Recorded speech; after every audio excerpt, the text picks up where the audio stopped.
রাশিয়ার সাইবেরিয়ার এক প্রত্যন্ত কোণে অবস্থিত একটি গ্রাম ওয়েমিয়াকন। এই গ্রামটি এখনো পর্যন্ত পৃথিবীর সবচেয়ে ঠান্ডা বাসযোগ্য স্থান হিসাবে পরিচিত।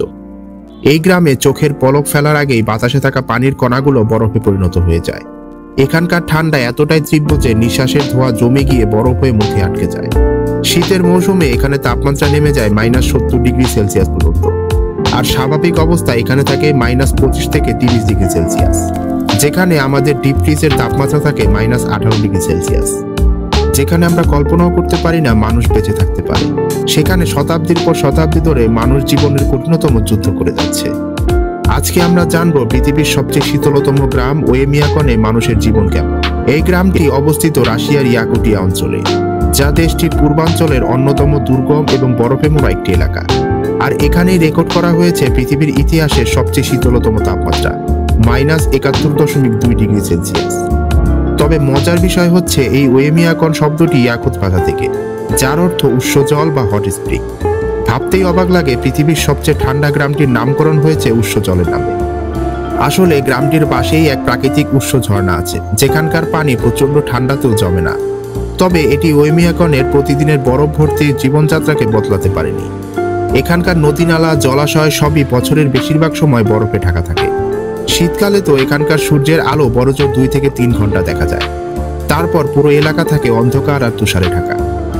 আর এই অবস্থার পরেও এখানে প্রায় 500 জনের মতো স্থায়ী বসবাসকারী রয়েছে।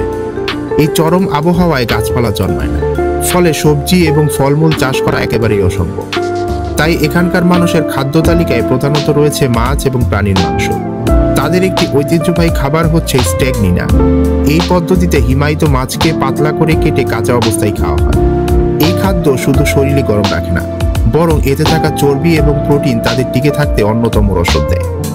মানুষ এখানে প্রকৃতির সঙ্গে এমনভাবে অভিযোজিত হয়ে গেছে যে তারা তীব্র শীতকেও আর কোনো বাধা মনে করে না। বলাই বাহুল্য এখানে জনজীবন খুবই অস্বাভাবিক। তারপরও এখানে সবচেয়ে বেশি কষ্টের শিকার হয় স্কুল পড়ুয়া শিশুরা। এই অঞ্চলের শিশুদের প্রতিদিন স্কুলে যেতে হয় এমন এক পরিবেশে, যেখানে তাপমাত্রা নিয়মিতই -40 থেকে 50°C নিচে থাকে। স্কুল কর্তৃপক্ষ শুধুমাত্র তখনই ছুটি ঘোষণা করে যখন তাপমাত্রা নেমে যায় -55°C নিচে। সাধারণত বেশিরভাগ স্কুলের নিজস্ব বাস ব্যবস্থা থাকে। প্রত্যেক দিন এই যানবাহনই এখানকার শিশুদের একমাত্র উৎস স্কুলে যাওয়ার জন্য। তবে অনেক সময় কিছু শিশু 1-2 কিলোমিটার দূরত্বে বরফের মধ্য দিয়েও হেঁটে স্কুলে আসে। ওয়েমিয়াকন হচ্ছে এক ভয়ঙ্কর, কঠিন এবং রহস্যময় স্থান। এই গ্রামে বেঁচে থাকা প্রতিদিনই যেন এক যুদ্ধের মতো। এখানকার শীত এতটাই তীব্র যে একটি গাড়ি একবার বন্ধ হয়ে গেলে তা আবার চালু করা প্রায় অসম্ভব, যার ফলে গাড়ি সচল রাখতে বাধ্য হয়ে এখানে সারাক্ষণ ইঞ্জিন চালু রাখতে হয়।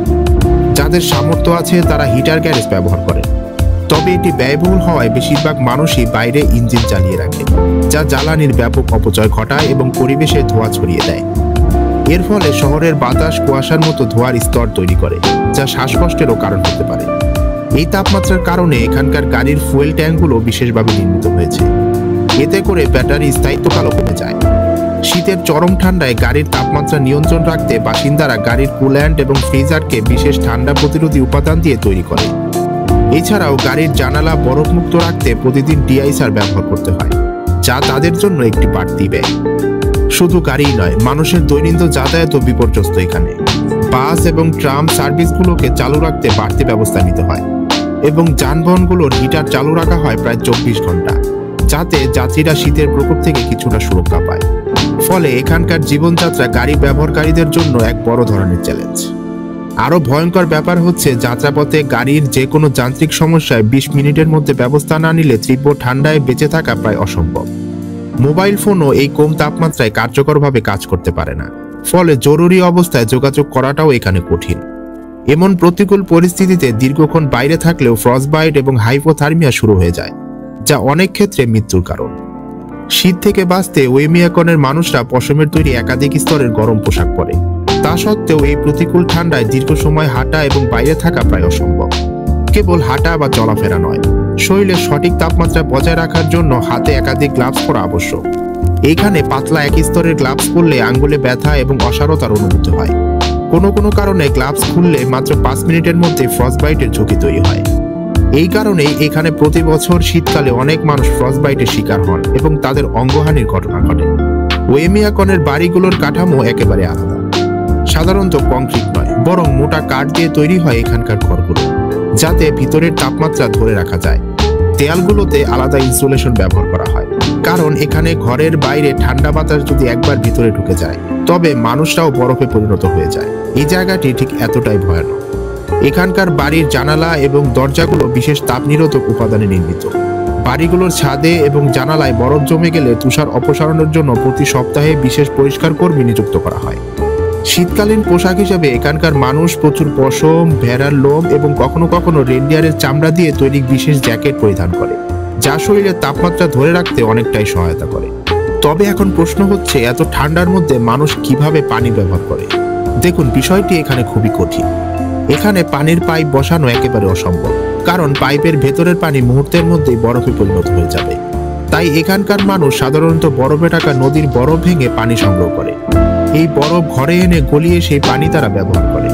আর পানি গরম রাখার জন্য ব্যবহার করা হয় কাঠ এবং কয়লা, কারণ বিদ্যুৎ এবং গ্যাসের চাহিদা পূরণ করা এখানে সবসময় সম্ভব হয় না।